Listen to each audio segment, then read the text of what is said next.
pleased to welcome Andreas Kern to the Squashing the Market podcast. Andreas is my first guest from a foreign country, all the way from Austria, Vienna, Austria. And he is the first guest we've had that founded a non-US FinTech company. The name of the company is Wikifolio, and it is based in Vienna, Austria. I got to know Andreas over the last year as a consultant to his company, and he is an incredible founder and entrepreneur. And I hope all of you listening to this podcast share my enthusiasm for Andreas and his compelling story. So without further ado, welcome, Andreas. Hello, thanks for having me. It's great to have you on the Squashing the Market podcast. We'll get right into it. Tell us about Wikifolio. How did you come up with the idea, and what is Wikifolio? Yes, well, this goes back to 2008, so I'm really that old.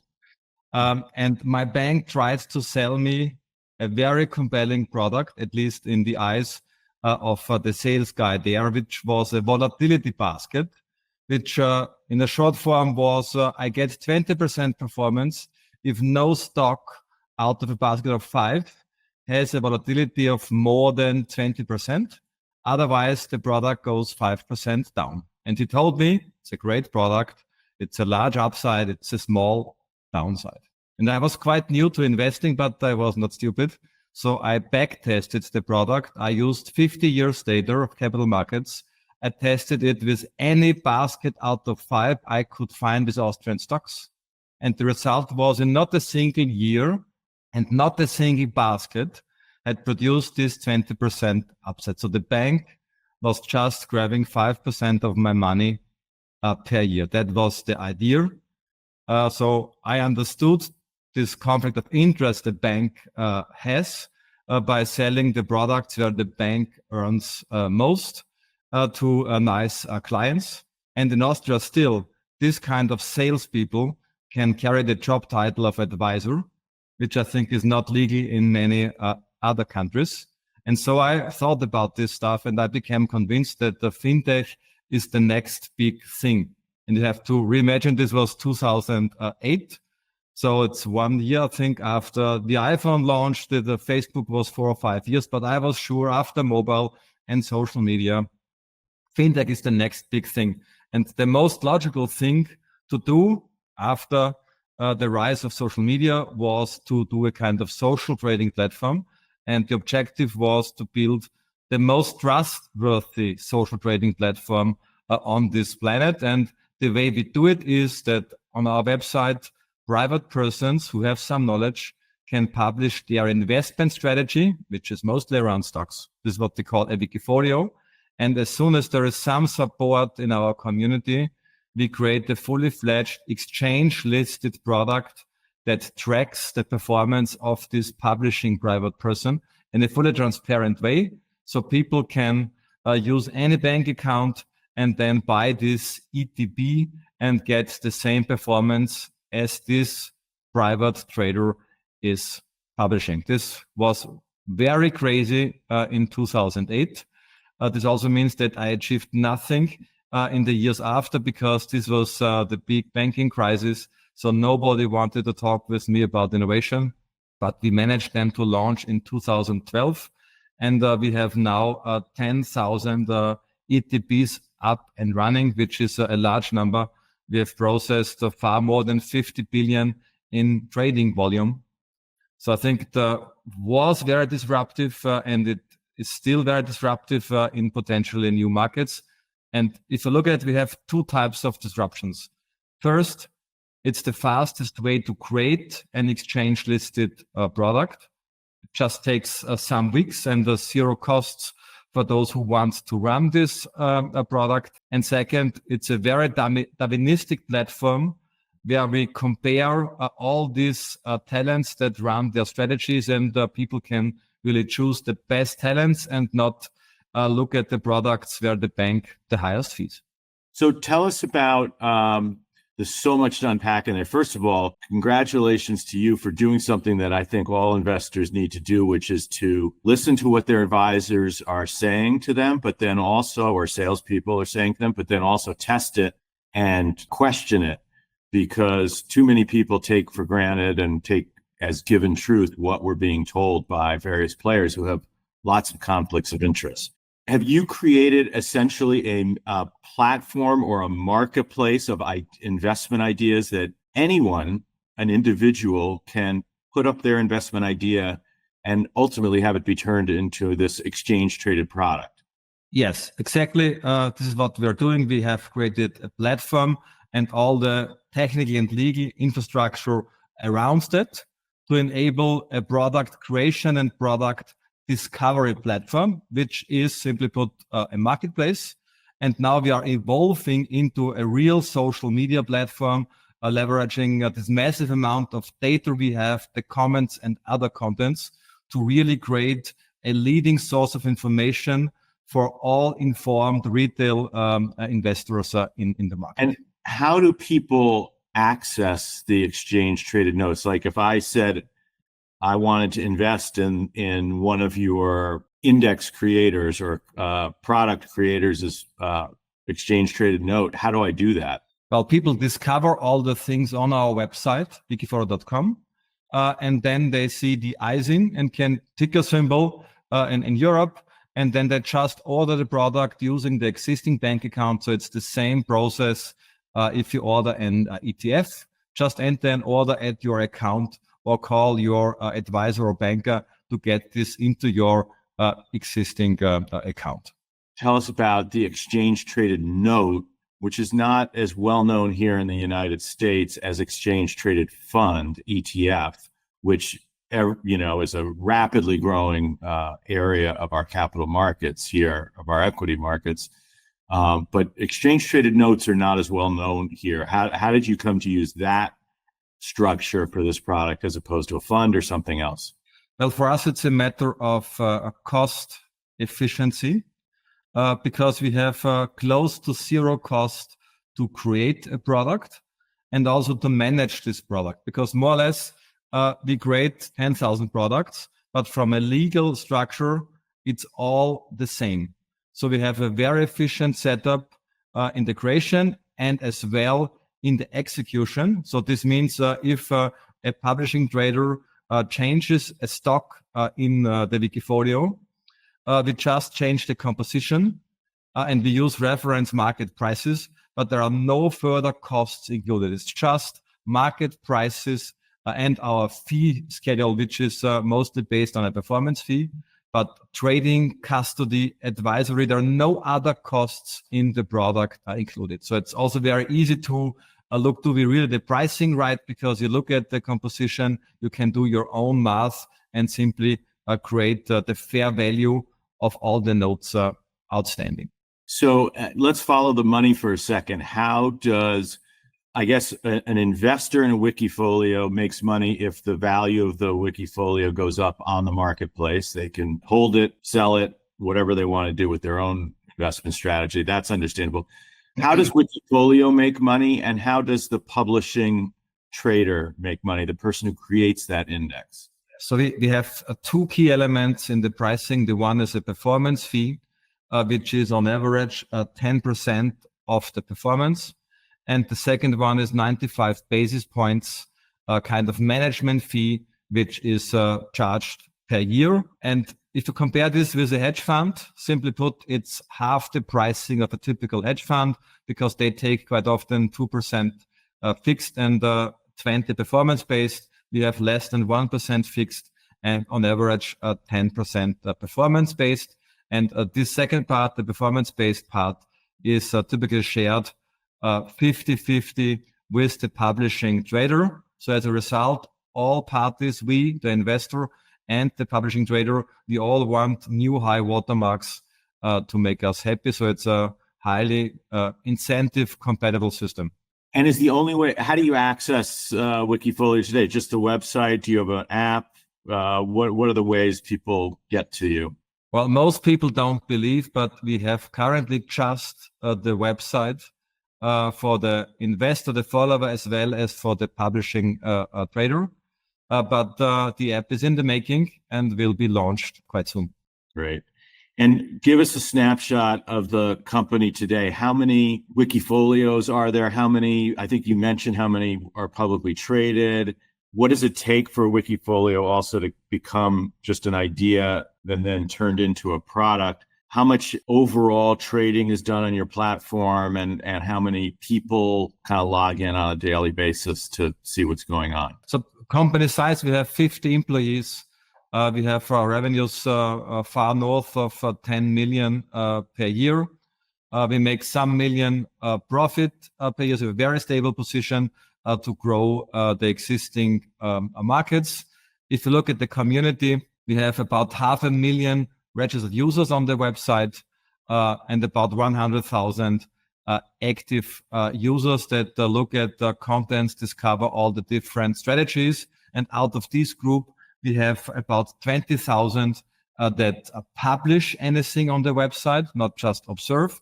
And out of this group, we have still 5,000 who run one of the 10,000 investable Wikifolios. Overall, we have 30,000 published strategies. And out of these, 10,000 have made it through our issuing process. And then we have the exchange-traded product that tracks the performance of this published investment strategy. And what's involved in that issuing process? What are the steps you go through or they go through to turn it from the idea that's listed on your website to an actual product on an exchange? Well, the process from the investor's perspective or trader's perspective is quite simple, because you just create a model account on our website, then you publish what's going on, and then you look for support, which means you need 10 supporters in our community, and then the trader can start the issuing process, which means that we have a KYC process in place and also discuss the description of the Wikifolio as well as the eligible investment universe. So if the trader says, I'm just focused on mid-caps, he only gets mid-caps activated in his trading account. And then we are ready for issuing. And typically after 4 to 6 weeks, we can then launch an ETP with zero cost for the publishing trader. Amazing. Let's shift gears for a second and go backward in time. You have been a serial entrepreneur in your life. Let's go back to your educational background. What did you study in school, and what did you like? And your business career and companies you founded before you got to Wikifolio. How did we get to that point?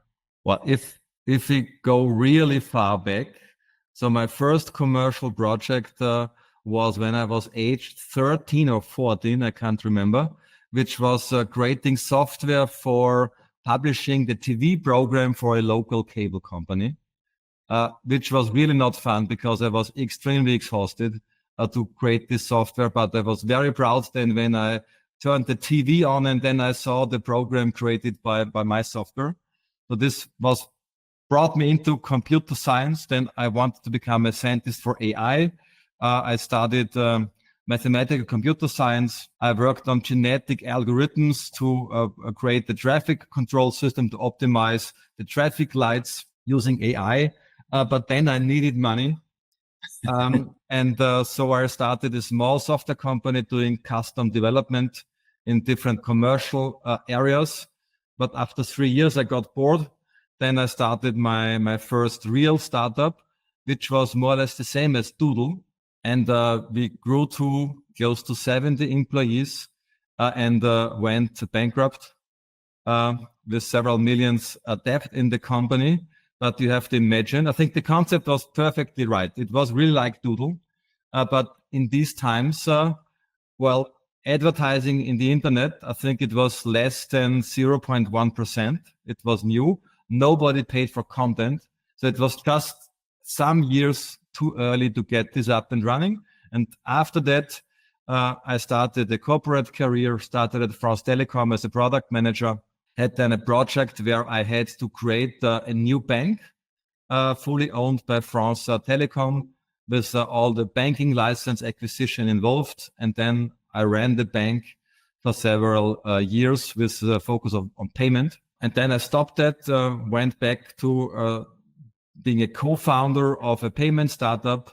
which luckily was sold before launch. It was not big numbers. It was a company focused on bill payments and payment in installments for e-commerce shops. And this was sold for a small amount quite early, but it helped me to think freely about Wikifolio with no stress about my personal finance. And then, I came into Wikifolio. There's a lot of tech experience. I knew a lot of how to execute things, to do partnerships, a lot of FinTech, but zero investing. But after this experience with my banker, within 3 weeks, I did the 2 trader exams for spot and future markets to get a lot of bankers who had to do this for their job. And so I had a very fast start. I think I was the only one who passed spot and futures in the first run in 1 day without having ever traded a stock. And my listeners, Americans, are not going to be familiar with the overall business climate in Austria, in Germany, and Switzerland as well, where you do business, where Wikifolio is licensed to do business. Tell us about your education there. Did you get to study software early on, or did you do that on your own? Did you go to university? What was it like right up there? And what's the business climate? Is entrepreneurship something it seems like it's a very American quality? I don't know if it's a very Austrian quality or not. Are you kind of an oddball there, or are you, cadre of entrepreneurs? I think we have been developing in the last years in Austria, in Europe, but 15 years ago, it was not a very common thing. And starting Wikifolio, while we won a lot of awards, this was really outstanding in Germany and Austria. We won the European FinTech Award. We have been, I think, 3 times in the top 3 startups in Austria by the largest business magazine. So this was quite outstanding 15 years ago. Since then, more scale-ups have been created. So currently, I think we are not the number 1 in Austria, but we have been the number 1 some years ago. But again, we are catching up with a lot of new projects. But overall, if we have to consider that the stock market is something that is not very close to the mindset. When we started in Germany, stock ownership was 6% of population. And this is developing, but we are still far behind what's going on in the US. And this is partly because of mentality, because Germans, Austrians are risk averse. And second, it's also the pension scheme. We have a very strong government-driven pension scheme in Austria. If you do nothing for your retirement, you can still survive quite okay, which I think is not good in the US. If you don't invest in stocks and have nothing in real estate, you don't make a good living at the end of your life. But this is completely possible here. So people are not forced to do it, and they don't want to do it. So it is a niche, but especially after COVID, this has also really changed in Germany. Let's talk about managing Wikifolio, building Wikifolio. How have you built Wikifolio into what it is today? What do you think the keys to your success have been? What's been core to doing what you do? Well, I think the first was that I did not want to make a compromise on the legal and partner setup. It took a while in the beginning to find the right way that on the one side, we can make a product that's really outstanding, and on the other side, that we are fully compliant with everything that's in place to get these 2 things together. And I think I had 42 lawyers in my list before we settled down on the final approach. And then second, we always had full control on all the tech. Of course, we use things like Conference and Marketo and other standard services, but all the tech that belongs to our business is one tech stack, and it's under full control, and nobody else has any IP on this stuff.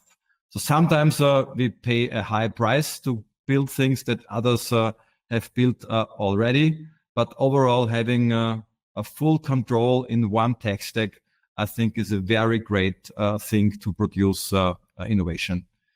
And number three, I think over the time, we always stick to our brand values, which include things like transparency and sustainability. And this doesn't mean ESG for me. This means that, for example, we do really long-term relationships. A lot of partnership deals we have done in the first 3 years, most of them are still active and are running. Never cheating on the customer, being very open. This, I think, was very helpful in the development and also in building our partner and shareholder structure, which includes very big and top names in Germany. And maybe last but not least, I broke my neck in the beginning. I had an accident which brought me huge neck brace I had to carry for almost half a year. But this worked as a kind of certificate that I'm not easy to stop. So it created trust that I really want to develop this business, even with this huge thing on my head. Wow. That's amazing. How long did that neck brace, was that on for? It was close to half a year. Wow. Glad you're okay. Tell me about your hiring philosophy. You've grown from this being an idea in your head to now 50 employees. Talk about how you think about hiring. What are the qualities you like to see in people? I assume you know everyone very well in your company. It's only 50, but how do you go through that process? Well, to be honest, at this place, in the beginning, I think I had good luck. I hired a lot of great people, most of them very unexperienced, with a very hands-on management style. And we managed, I think, to process the first 5 billion. And we hadn't a single employee with experience in investing or trading, not in the private life, not in the business life. Of course, I'm proud that I could manage this. I'm proud on all the good hires I have made, but I think there was some luck involved. And then after the Series A, many tough years with a small team, I got tired. I had HR not as the first priority. I knew from all the books and the others that this is a key topic, but I didn't do it. So this stopped us a bit also in some difficult phases where we hired and fired people, as you can see in most of the scale-ups. But in the last years, it's again a top priority to get really good people and help them to work together. If you have to choose just two aspects, first, of course, the recruiting process, where time on the one side helps you because you need several rounds to get different perspectives on the candidates. And it's quite often surprising that someone looks excellent in the first interview and is completely disastrous in the third one, and also the other way around. So time helps here to several rounds. On the other side, if you think someone is a right fit because he has solved similar problems, because he shares the values and the excitement, then you have to be fast. And we had scenarios where we did 4 or 5 rounds in 2 days and also made a hire. So you have to really think about what is expected by a person and then have a customized evaluation process, which is, I think, quite difficult because for most of the roles, we don't hire 50. But it's easier for tech people because we have a lot of tech people. But we have 2 designers, we have 2 BI analysts. We don't have a systematic process in place to get these people evaluated. So you need to be creative, but still dive deep on the challenge of the people and then add some surprises in the process. Surprises are always good to learn things, but I won't disclose them here. I have a long list of surprises that can happen during the hiring process. And maybe I write the book in 15 years, but I don't disclose it now. What, in your view, and what you know about the United States, are some of the other business cultural differences between the US and Europe, or Austria more specifically? I think it's mostly about how to assess risks and how bold you want to be if you move towards an opportunity, which is a cultural thing. And it's also reflected, I think, in the terms of the deals investors do. If you look at some numbers of US startups, it's high valuations, high liquidation preferences, which means the founder is really forced to make a game-changing move. If you compare this to our situation, well, we have no significant liquidation preference. It's a very small one. I could pay out of the cash easily, and I think they would not even see it because we have sufficient cash on the bank account. So it's a very small liquidation preference, very simple, straightforward. Talk about assembly of your capital structure and how you raised money for your idea. How did that go early on? How did it go in any later rounds? Was it easier? Did it get easier over time or more difficult as the company grew? Putting together a cap structure and a cap table is one of the key things that all entrepreneurs face unless they can self-fund something, and most people can't when they're starting out. So how did you do that? So in the meantime, we have a long list of shareholders. And I think I have to add that I'm a single founder. I also believe in the benefits of having a very good team of complementary founders. On the other side, it has a lot of value if there is surely no discussion between founders. But we have a long list of shareholders as a result. So we did several rounds, starting with an angel round, a very small one. And then we had Handelsblatt, a Germany-based newspaper company. So in the B segment, I think the largest one in Germany. They created a corporate venture fund, and we have been their first investment, which really created a lot of trust in the overall setup and also in the chance that we can do marketing because the leading media company is on the cap table. Then we added Speed Invest, these times a very small VC fund in Austria with just 10 million. They did a small ticket, but we have been their first FinTech investment, and they were running around. Wow, we are also into FinTech. So they did a lot of investor relations for us by promoting their own fund. They have been the only FinTech position in it. After us, they have then created many more funds. They are now one of the best early stage VCs in Europe. One dedicated FinTech funds, but having this successful player on the cap table was also quite helpful. And then we added other very solid players, including PostFinance, which is the largest retail bank in Switzerland, and New Alpha, which belongs to La Française, the second largest banking group in France. So we have really top players on the cap table. And it sounded like the ability to close that first strategic investor was critical to your getting the trust of then a VC firm, which also was kind of strategic because of their ability to talk about you to other FinTech investors and other investors. And that led to other serious investors. I mean, your cap table, I would say, is kind of more institutional, more professional, more well thought than many companies of your size and stage of growth. Yes, and we have insights from different countries, from different industries, media and finance. So I'm quite happy with this setup.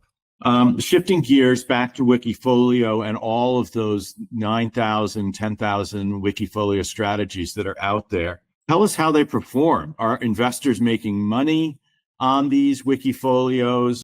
How you think about investment performance overall? Yes, that's a very difficult question. Well, the easy answer is yes, people make money with our product, also after fees. That's the good news. But assessing the performance of an asset manager, or if it's likely that he really performs in the future, I think it's even more difficult than predicting the markets.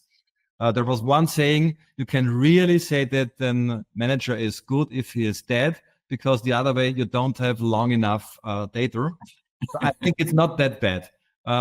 We had one research project with the University of Zurich, and Professor Thorsten Hens was running a very deep study using 6 years behavioral data of anything, all the traders, all the changes, all the followers entering and leaving. And the result was, first, there is alpha generated. Second, especially Wikifolios that attract 1 million or more AUM perform then, after they have achieved this limit, better than the average fund on Lipper Funds database. So looking at risk-adjusted returns, which was very scientific, and it has proven that is a really good idea to consider Wikifolio as addition to your portfolio. So it sounds like also that it's completely logical. The funds that get bigger on your platform, the Wikifolios that get larger and gather more assets under management on your platform, are the ones that are actually performing better. Well, there are two ways to look at it, but they did it in the right way. They looked at what is large and then looked after they have become large, what was the performance after. That's surprising. So that makes me proud. The other way around, that people are buying past performance is obvious. But if you really look at it the right way to see what is large also performs later, this is, I think, the good news. This was done by the university. So there is some external credibility on this stuff. And of course, we also look quite deep into the behavior and have two directions currently. First, to work on a way that we can analyze on how many legs a success stands. Is it just because he has chosen 3 stocks wisely and done nothing? Or did he make a lot of decisions over several years that worked out well, so that we can effectively filter 1 trick ponies and 5 trick ponies out of the database? And the second, then really assess is there alpha generated, where we have a project where we look at capital asset pricing model. We look at alpha and beta and see how it's generated. We have now created this test, not published yet. We have performed it on our database. We have done it also on all the mutual funds promoted in Germany. So I can tell you 2 funds show good results from all we have checked, which is one AI fund that creates alpha and another one that creates no alpha but a very low beta. Also, Warren Buffett was checked. He failed the test. So that considering that we a bit loosen the criteria so that Warren Buffett passes, but now about 100 Wikifolios pass this very rigorous test to create alpha at a reasonable beta. So there is really talent out there. And of course, not all is good, but people make money on average. And second, there is outstanding talent and we can discover it. And just so people understand your platform with all these Wikifolios, what's the largest Wikifolio on the platform and what's the smallest in terms of size? The smallest is potentially some cents. The largest one is about 60 million. Well, most 0 to 60 million is the spread. Yes. And maybe if you have a short look at this guy, well, most of the traders are from Germany, but he's an Austrian. I think he's really good on the one side to deciding what to add to the portfolio. He understands the fundamentals. He looks at industry structure. He has a very good feeling about the potential sentiment of this trend of other investors. This is the entry side for a trade, and the exit side is strictly technically looking at the chart. And these 2 things work well together in his Wikifolio, delivering 30% performance on average per year over more than 10 years so far. That's pretty impressive.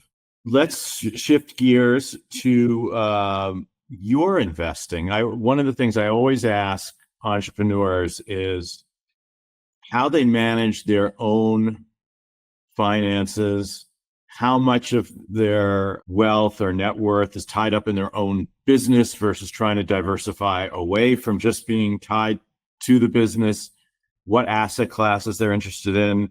Maybe you could walk us through your financial journey a little bit personally, like what do you like to invest in and how do you like to do it? I don't have sufficient time to really work out my strategy. I'm always postponing. And of course, my largest position is my stake in Wikifolio. But I also run a Wikifolio, but just to get the end-to-end experience on the platform. So please don't judge me there. I own a bunch of Wikifolios, a bunch of ETFs. It's also what we tell our customers. These 2 things are complementary. This is how my portfolio looks like. But to give an idea, well, I forgot my credentials for my brokerage account. requested this again some weeks ago, and I was surprised, especially by the Wikifolio performance, because it looks quite well. I was really much more than I thought I own there. And then I have a bit too much in money markets because I'm looking for some real estate, but I'm always too slow. If I discover something, it takes me weeks to find the time slot to look at it, and all the good things are sold faster. So I'm very bad at my personal finance, but I'm not afraid of retirement still. Do you think you're typical for Austrian investor, or are you, obviously you have your own company, so that's slightly different, but in terms of your mix of investments from money markets to stocks and things, are you kind of standard? No, I don't think so. And we currently have a very deep market research just to discover all the different aspects of the portfolios, of the motive of the people. We also see a fascinating variety of how people think about investing. So it's the same as with the publishing traders. Success has so many different faces, and we have successful trend followers and successful anti-cyclic investors. And I think that's the fascination of capital market. There is a list of things that everyone believes that in the long term, stocks are the most important thing, and think long term and risk goes down and this kind of stuff. That's where all agree. But if you look at perpetuation or at different strategies, success has many faces. Yeah. Are there any, out of curiosity, are there any what I would call fully automated algorithmic trading strategies that are Wikifolios where basically computers or AI or a program is selecting stocks as opposed to an individual? Well, we offer an API, and we have some playing around with this topic. We have different, mostly non-discretionary strategies. For example, there is one from an employee who looks at databases of large US hedge fund long positions and groups this with some rebalancing into Wikifolio, this kind of approach. But mostly the success is driven by persons that make decisions.